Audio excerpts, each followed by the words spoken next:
Nag-unlock po ang Ripple ng 500 million XRP mula sa kanilang escrow account. Ngunit ang mas nakakaintriga ay ang misteryosong mensahe na kasama nito.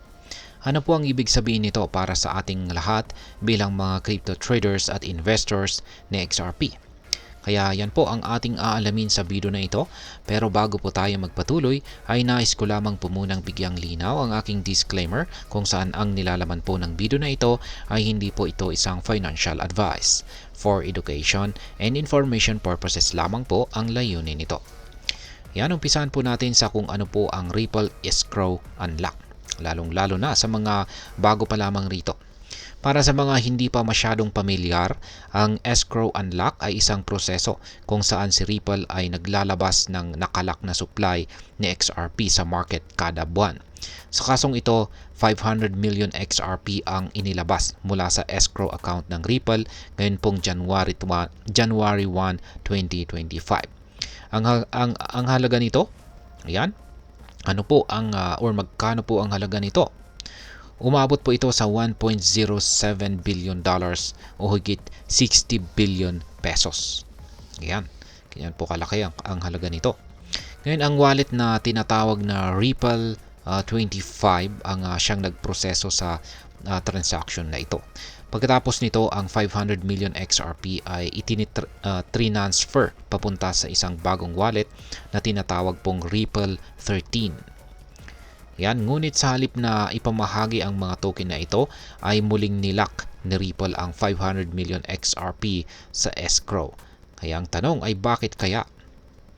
Ngayon ay ano naman po ang misteryosong mensahe na kalakip ng unlock? Kaya ang bahagi na mas lalong nakakuha po ng atensyon ng XRP community ay ang misteryosong mensahe na ito. Yan, sa memo nakalakip po ng transaction ay may nakasulat na January 20th. Yan. Saan ba yan? Ayan. Sa memo, January 20th is around the corner and the President-elect Donald Trump will be in the White House. With Trump's arrival, we are going to make crypto great again. Ayan po, yung memo or yung misteryosong mensahe. Kaya ang tanong talaga rito ay ano kaya ang ibig sabihin nito? Ayan. Una ay malinaw na ang mensahe ay hindi po galing mismo sa Ripple. Gayunpaman ay nagdulot ito ng excitement at espekulasyon sa community sa community ni XRP.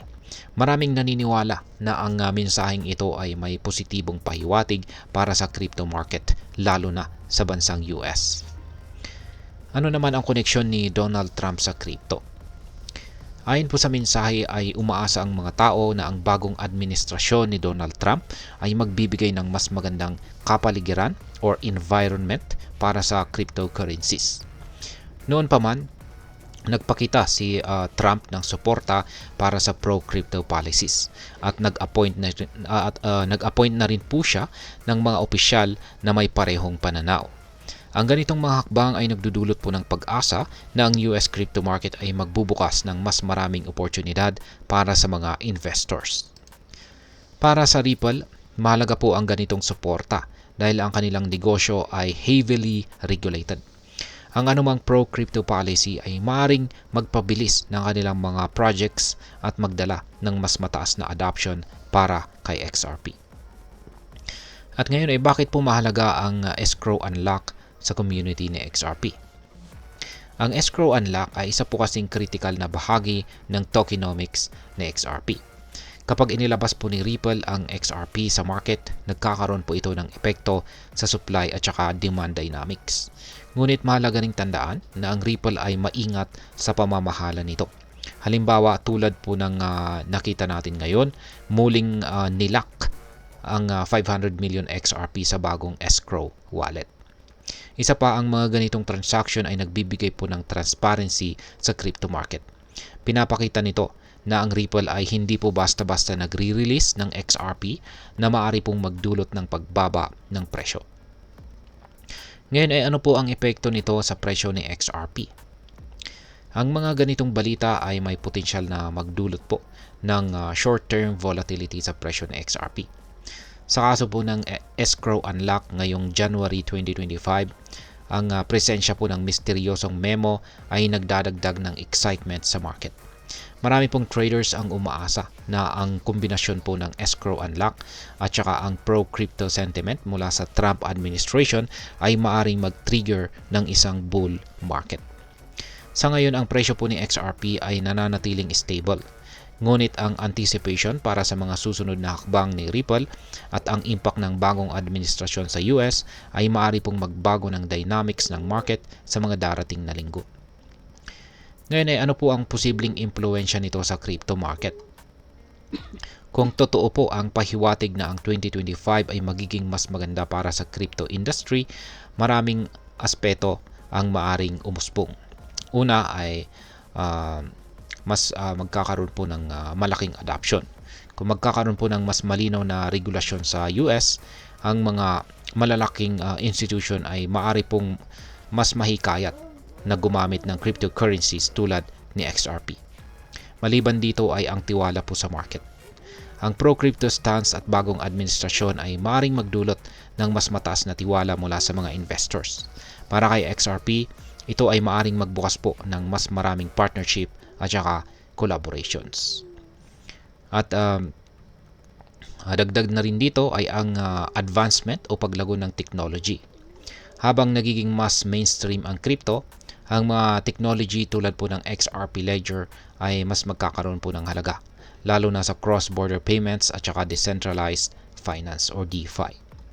At ngayon ay ano naman po ang epekto nito para sa atin bilang mga Pinoy trader at investor ni XRP? Para sa atin, ang ganitong balita ay nagbibigay po ng mas mataas na awareness sa potensyal ni XRP bilang isang cryptocurrency. Ang anumang pagtaas sa adoption at presyo ni XRP ay magandang balita para sa mga naka-invest dito.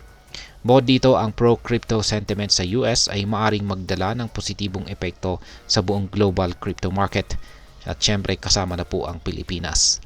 Ang ganitong transparency mula sa Ripple ay nagbibigay ng tiwala sa mga investors na maingat po nilang pinamamahalaan ang supply ng XRP.